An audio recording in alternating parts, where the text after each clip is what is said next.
کرے.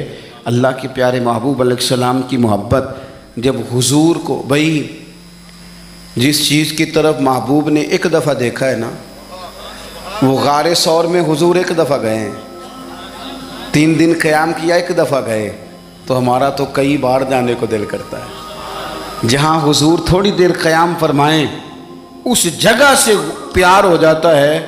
اور جن شہزادوں سے حضور اس والہانہ انداز میں پیار کریں، ان کی محبت، ان کا پیار ہمارے دلوں میں ہونا چاہیے. اور کچھ نہ ہمارے جذبات ہونے چاہیے، کچھ ہمارے جذبات میں والہانہ پن ہونا چاہیے ان شہزادوں کے لیے. آج کل نا ہمارے ہاں دور ہے تقریروں کا، پوسٹیں لگانے کا، اپنی اپنی اور ویسے بھی جو ہم لکھ رہے ہوتے ہیں، جو بول رہے ہوتے ہیں، وہ اپنے لیے نہیں ہوتا الا ماشاءاللہ، وہ تو سامنے والے کے لیے ہوتا ہے. وہ تو حضرت مجدد الفسانی رحمۃ اللہ علیہ کے حالات پہ ایک سیرت نگار نے لکھا ہے کہ آپ نے ایک شخص کو نا اپنے سلسلہ نقشبندیہ میں اجازت دی کہ اب آپ بھی آگے اللہ اللہ بتائیں، تربیت کریں، یہی طریقہ ہوتا تھا. تو ان کو خلافت دے دی، اب وہ سلسلہ طریقت میں آگے اشاعت سلسلہ کا کام کریں گے.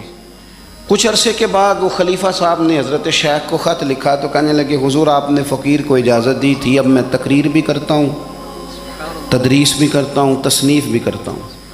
تو حضرت فرمانے لگے آپ بہت اچھے کام کر رہے ہیں، رب آپ کو برکت دے، پر یہ سارا کچھ تو آپ لوگوں کی اصلاح کے لیے کر رہے ہیں، کچھ اپنے لیے بھی کرتے ہیں.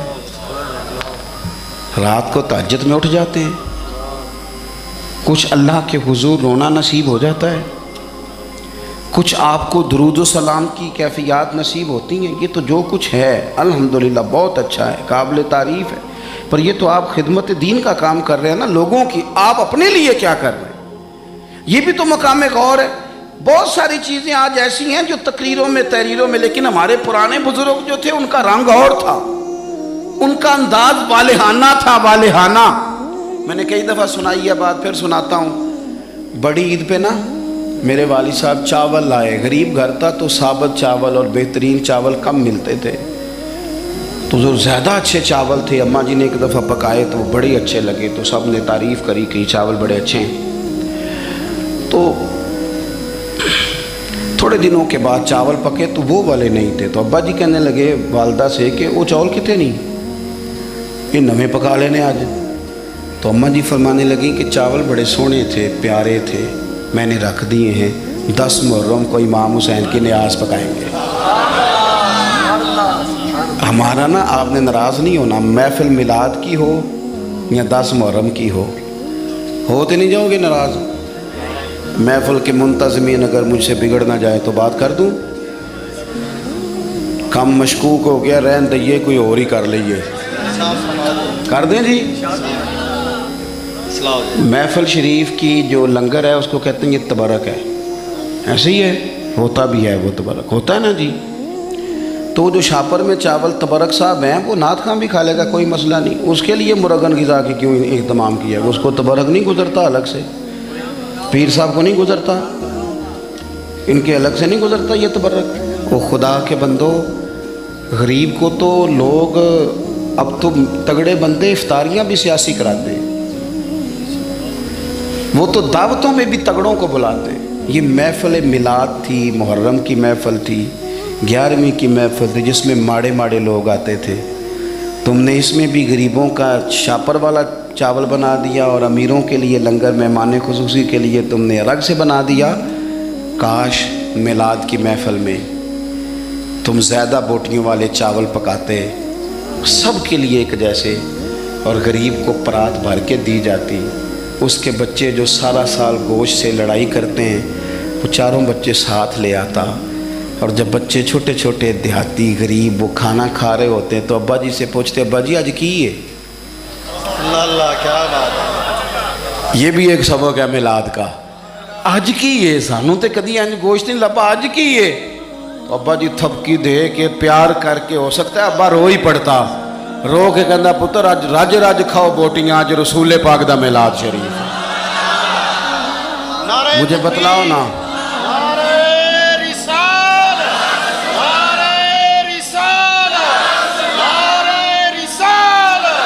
عظمت و شان مصطفیٰ. دیکھو نا، میں آپ بڑا اہتمام کیا آپ نے، آپ بڑے پیارے لوگ ہیں، پر میری ڈیوٹی لگائی ہے نا آج آپ نے سمجھانے کی۔ دیکھو بچے کے ولیمے پر جس ترتیب سے محنت کر کے ہم لنگر کا بندوبست کرتے ہیں، ڈھونڈ کے نائی، ڈھونڈ کے کسائی، ڈھونڈ کے، امام حسین کے نیاز پہ بھی اسی طرح ہی کرتے ہو، میلاد پہ بھی اسی طرح ہی کرتے ہو، یہی کام کرتے ہو۔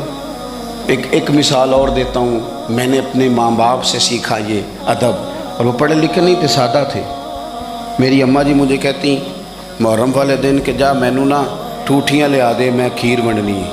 ٹوٹیاں دا پتہ جے؟ چلو شکر ہے تسی کافی بندے پینڈو نکل آئے ہو، ورنہ تو لوگ مانتے نہیں کیسی پینڈو ہو۔ ٹوٹیاں لا دو، تو مینوں ذرا سائیکل تے جانا پیندا سی 2-3 کلومیٹر، تو میں کہتا اماں جی میں پوچھے استاداں نوں، ختم پرات وچ بھی ہو جاتا ہے،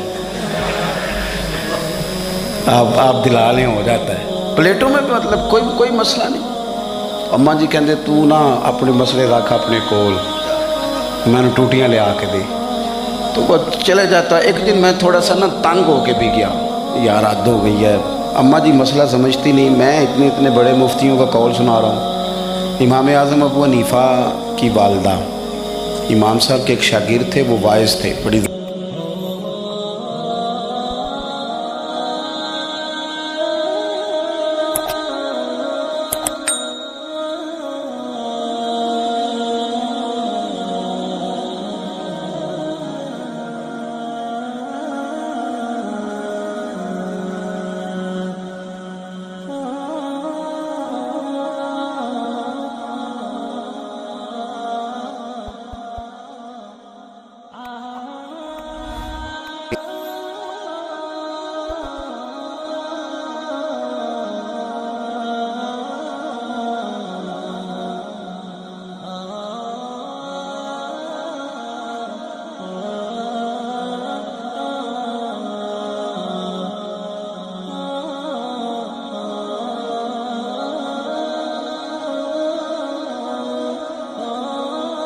امام حسین دے نام دی کھیر ونڈی جاندی، ضرورت کی ہے؟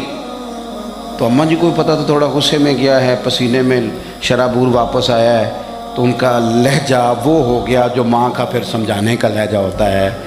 مجھے تھپکی دی، 10 روپے بھی اضافی دیے خرچے کے، اور ساتھ کہنے لگی پتر میں کھینا حضور دی اولاد دے نام تے کسے نو کھیر دینی، پھر انہوں آخنا ساڈا پانڈا دے کے جا، نبی پاک دی اولاد دے نام تے جو دے چھڑیا سو دے چھڑیا، ختم ہو گئی بات، ختم ہو گیا۔ اب اسے کہنا برتن دے کے جاؤ، اس لیے پلیٹیں بھی جائیں، یہ حضور کی اولاد کے نام کا لنگر، تیری نسل پاک میں ہے بچہ بچہ نور کا، تو ہے عین نور تیرا سب گھرانہ نور کا۔